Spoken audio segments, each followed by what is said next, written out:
reforma política avança na comissão especial. Deputados analisam financiamento de campanhas e normas para as próximas eleições. Presidentes da Câmara e do Senado buscam acordo para votar medida provisória que refinancia dívidas com a União. A dúvida é como dar desconto sem comprometer as contas do governo. E esta edição destaca também: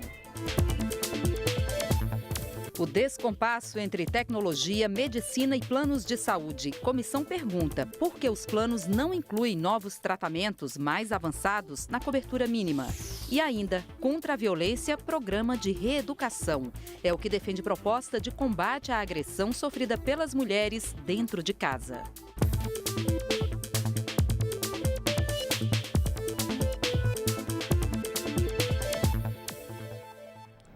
Boa noite. Em Brasília, 9h06. O Jornal da Câmara começa agora. O dia na Câmara foi da reforma política. O tema avançou nesta quarta-feira com a discussão de parte das mudanças propostas pelo relator Vicente Cândido, do PT de São Paulo. A expectativa é que a votação seja feita ainda hoje. Quem acompanha é a repórter Verônica Honório. Olá, Verônica, boa noite. O que está sendo discutido aí na comissão, hein? Boa noite, Jaciene. Um dos principais pontos em debate aqui na comissão é a criação de um fundo público para o financiamento de campanhas. A previsão é de que sejam destinados 3,5 bilhões de reais para as campanhas eleitorais do ano que vem. Um outro ponto polêmico na comissão é a escolha de um novo sistema eleitoral para a escolha de deputados e vereadores. O deputado Vicente Cândido apresentou uma proposta para que seja escolhido o sistema distrital misto, mas os deputados têm caminhado para a escolha do chamado distritão já para as eleições do ano que vem. Verônica, qual é a diferença entre esses sistemas, distritão e distrital misto? Bem, o distrital misto é uma junção de dois sistemas, em que metade dos deputados seriam eleitos pela lista fechada, apresentada pelos partidos, e a outra metade seria eleita pelo sistema majoritário nos distritos. Ou seja, o país seria dividido em distritos e os candidatos mais votados em cada distrito seriam eleitos. Só para a gente entender esse distrital misto, Verônica, então, esses distritos, por exemplo, São Paulo, um estado como São Paulo, ou cidade, na verdade, dividida aí em várias regiões, cada região seria um distrito e cada distrito elegeria, então, um deputado, por exemplo. Exatamente, né? Só para a gente entender. Uhum. E o distritão? O distritão é um sistema majoritário simples, assim como a escolha de um senador, por exemplo. Os deputados mais eleitos em cada estado, os deputados mais votados em cada estado seriam eleitos. Esse sistema está sendo proposto já para o ano que vem, 2018. Verônica, a reunião começou cedo aí na comissão especial, inclusive por causa dessa discussão e dessa votação na comissão especial, a ordem do dia acabou sendo cancelada. A votação vai mesmo ocorrer hoje? Jaciene, a votação está prevista para hoje, mas neste momento os deputados estão discutindo um requerimento de adiamento por 2 sessões. Depende da aprovação desse requerimento, mas a ideia é aprovar o mais rápido possível para seguir ao plenário da Câmara. Tá certo, Verônica, muito obrigada pelas informações.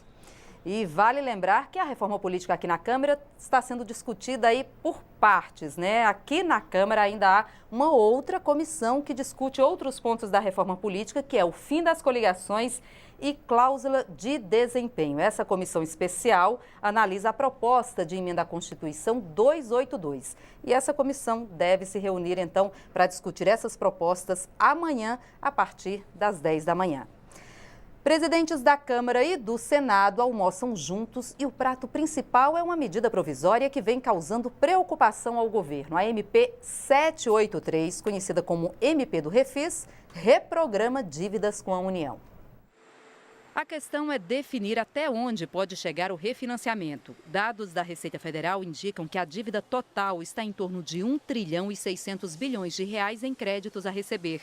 O texto original previa descontos de 25% a 90% nas multas, juros e encargos. Mas as negociações na Câmara apontam para margens bem maiores, de 85% a 99%. No almoço, na residência oficial do presidente do Senado, foi discutido um acordo que permita a votação da medida provisória. Acho que vai haver um entendimento em relação a essa questão do refis, porque o prazo final termina agora, no final do mês, no final de agosto.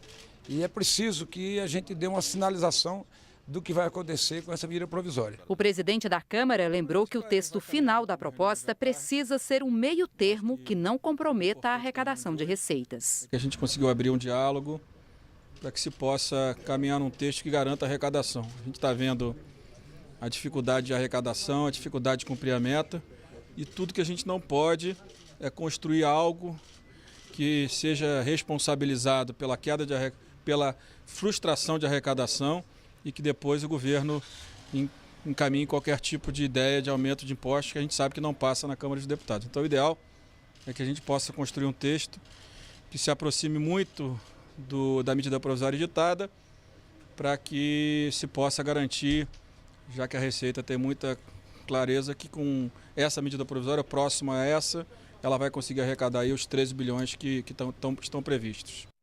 O presidente do Senado adiantou ao final desta reunião que a partir da próxima semana, Câmara e Senado farão uma espécie de mutirão para votar projetos sobre segurança pública. Segundo Eunice Oliveira, uma comissão de deputados e senadores será criada para analisar o que já foi votado na Câmara e o que já passou no Senado. Propostas consideradas importantes para melhorar a segurança pública que já tenham sido aprovadas numa casa, rapidamente serão encaminhadas para votação na outra. Eunice Oliveira reforçou que a ideia é votar propostas que interessem ao cidadão e não às corporações do setor de segurança pública. No Brasil, a cada 2 minutos, 5 mulheres são espancadas. E o que é mais grave, em mais de 80% dos casos, o agressor é o companheiro. Os dados são da Organização Mundial da Saúde. Para tentar transformar essa realidade, uma comissão da Câmara dos Deputados aprovou um projeto que determina: quem comete violência doméstica terá que frequentar programas de reeducação e reabilitação. Ela não quer mostrar o rosto ou revelar o nome. Não quer ser reconhecida. Casada por mais de 20 anos, ela conta que o marido sempre foi violento.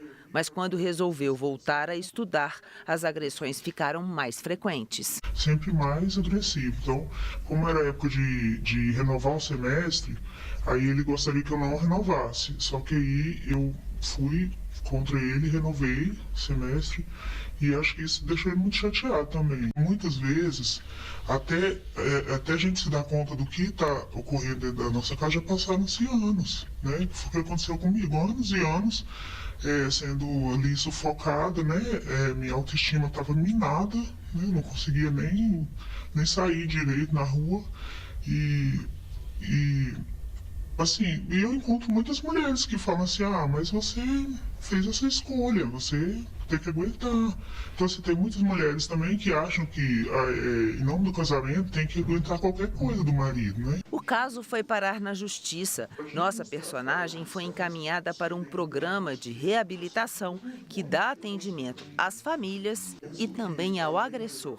Eu fui para o atendimento psicológico, né? Específico para a violência doméstica.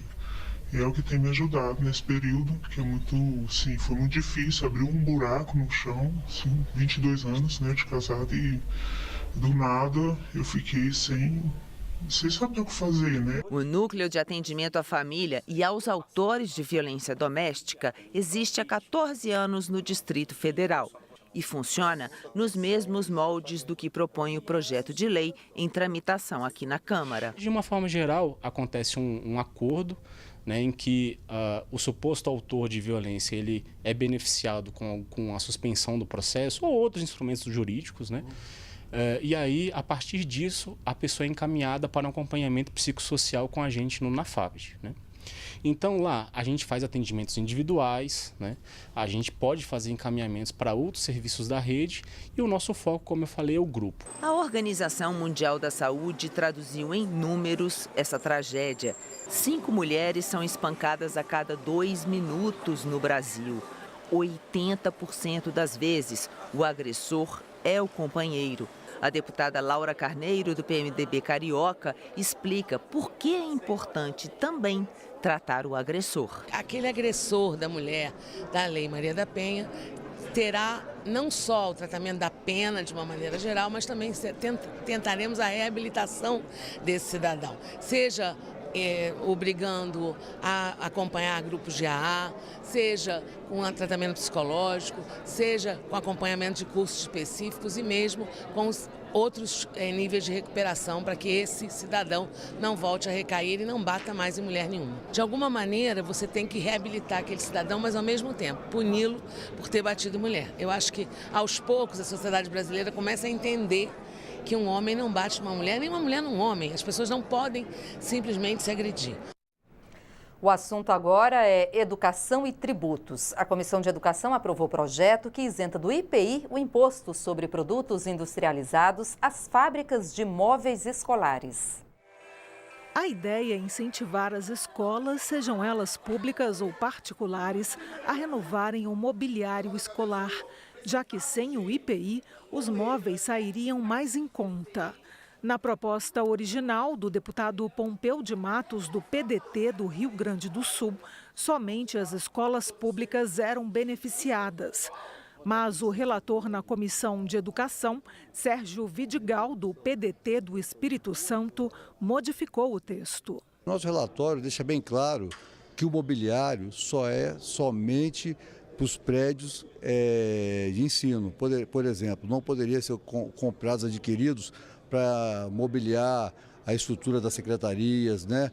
Ou a estrutura dos prédios, sejam públicos, né? Ele é exclusivamente para as salas de aula, para o aluno da rede pública e da rede privada. Este representante de vendedores de móveis apoia a proposta, mas sugere modificações. Tem alguns entraves que a gente olha por aqui pela lei, né? Porque ela tem algumas condições. E uma delas que a gente vê que penaliza um pouco é que ela está dizendo que ela é restritamente a móveis para a sala de aula. E outra, que o comprador ele vai ter que comprovar por escrito que aquele tipo de móvel seria exclusivamente para a sala de aula. Mas a indústria não para por aí, né? Porque aí nós temos as salas em cima, nós temos biblioteca, nós temos a recepção, a gente tem uma série de mobiliário que é escolar, só não é para dentro da sala de aula. Então esse inconveniente, eu acho que ainda nessa lei a gente tem que melhorar essa redação. A proposta segue agora para as comissões de Finanças e Tributação e de Constituição e Justiça. Veja agora outros destaques desta quarta-feira. A Comissão de Educação elegeu os 3 vencedores do Prêmio Darcy Ribeiro 2017. O escritor José Humberto Henriques, o Centro de Estudos e Pesquisas em Educação, Cultura e Ação Comunitária e o professor paulista Antônio Veronese, que tem uma longa trajetória dedicada à educação básica e universitária. A entrega do Prêmio Darcy Ribeiro será no dia 30 de outubro, no Salão Nobre da Câmara. O Conselho de Ética concluiu a fase de investigação do processo contra o deputado Éder Mauro, do PSD do Pará, por quebra de decoro parlamentar. Ele é acusado de editar e divulgar um vídeo que distorce a fala do colega Jean Willis, do PSOL do Rio de Janeiro, durante debates sobre violência contra jovens negros no país. Éder Mauro nega que seja o autor da edição. Ainda não há data para o Conselho de Ética dar uma palavra final sobre o caso. Ensino superior na área de saúde com aulas à distância forma bons profissionais, dá para confiar? A Comissão de Educação reuniu especialistas e ouviu tanto argumentos contrários quanto favoráveis. Com o crescimento do ensino superior nos últimos anos, o país já tem cerca de 51 mil cursos registrados no MEC. Do total de vagas ofertadas, boa parte é na modalidade de educação à distância, quando o aluno cumpre a maior parte da carga horária do curso em casa. Entidades da área da saúde, como o Conselho Federal de Medicina, já se manifestaram contrárias ao ensino não presencial. No debate sobre o assunto na Comissão de Educação, representantes dos profissionais criticaram a difusão dos polos de apoio presenciais, que atendem os estudantes 1 ou 2 vezes por semana. Para a conselheira do Conselho Federal de Enfermagem, a falta de estrutura desses polos não garante uma formação adequada. No ensino presencial, o enfermeiro o aluno de enfermagem, ele faz as atividades teóricas, as atividades práticas e depois o estágio supervisionado. No ensino à distância, há uma inversão. Ele faz 80% das atividades teóricas e apenas 20% do estágio obrigatório, nos 2 últimos períodos. Todas essas atividades práticas não são feitas à distância. Elas são feitas com instrumentos conveniados, a instituição busca um hospital, busca uma parceria para que essa prática seja feita lá. Então, desmistificar que é feito à distância, no computador, a prática. A prática é feita no locus da prática. Tanto é que o MEC não poderia autorizar se isso fosse diferente. O contraponto foi apresentado também pelo representante do Conselho Nacional de Educação. Ele afirmou que a educação à distância tem vantagens, como a oportunidade de intercâmbios e a autoaprendizagem, e dá mais autonomia ao estudante. Ele disse que os problemas de qualidade também existem em cursos presenciais. Se há desmazelo, irregularidade, o descumprimento do atendimento ao interesse social de cursos à distância, porque há também esse mesmo tipo de desmazelo no curso presencial, porque quem descumpre, não é, uma regulação não é o curso, é a instituição. E a instituição que oferta curso presencial também oferta curso à distância. Os deputados também discutiram os pontos a favor e contra a expansão dos cursos à distância em saúde. A deputada Alice Portugal é autora de uma proposta que proíbe todos eles. É impossível você realizar um curso de nutrição sem que você tenha a prática laboratorial. Um curso de psicologia sem você ter o laboratório para a clínica psicológica. Sem você ter os laboratórios de análises clínicas. Todos os dias, não é eventualmente em um laboratório. Não podemos radicalizar dizendo quem é contra, quem é a favor. Na era da tecnologia, você tem que usar as ferramentas da tecnologia como parceiro, como instrumento para atender. Porque o importante é que o aluno aprenda, que ele tenha prazer de aprender e, na base apenas da presença, não garante a qualidade para os alunos. A medicina avança, a tecnologia cria novos tratamentos, mas os planos de saúde não acompanham. Essa defasagem foi discutida esta semana aqui na Câmara. A comissão que debate inovações na saúde tentou responder à pergunta: por que novos tratamentos não são incluídos na cobertura mínima obrigatória dos planos? Mais de 47 milhões de brasileiros contam com planos de saúde. Uma das reclamações constantes dos usuários é que os planos não oferecem tratamentos médicos inovadores que surgem com o constante avanço da ciência. Mas as empresas do setor argumentam que a prevenção de doenças e o incentivo à adoção de hábitos mais saudáveis podem ser mais eficazes do que o investimento em tecnologias médicas inovadoras. E esse foi o assunto discutido em audiência pública aqui na Câmara. Segundo os operadores de planos de saúde, as inovações tecnológicas são importantes, mas podem aumentar os preços pagos pelos consumidores. Os representantes da Associação Brasileira de Planos de Saúde e da Federação Nacional de Saúde Suplementar defenderam essa posição. Que a atualização é necessária? É necessária, mas a gente tem que levar em conta que ela também tem custo. Então, essa equação que tem que fechar no final das contas. Está comprovado que avanço tecnológico não corrobora para a manutenção da saúde tanto quanto o estilo de vida, por exemplo. E se é viabilizar que pessoas menos favorecidas economicamente pudessem ter acesso a um mínimo básico de uma boa saúde e sem necessariamente ter todos os avanços tecnológicos do mundo. Isso custa, não é qualquer um que pode pagar. O presidente da comissão defendeu a inclusão de tratamentos inovadores, mesmo no momento em que a crise atinge os consumidores e os planos de saúde. Todas as áreas da medicina, como a área medicamentosa também, a gente vê produtos novos a cada dia surgindo. Então a tecnologia está em todas as áreas da medicina, da saúde. Então é fundamental, sim, esse avanço de tecnologias na saúde. E esta edição termina agora. Para outras informações ou para rever nossas reportagens, é só acessar a nossa página na internet. O Jornal da Câmara volta amanhã. Até lá. Tchau.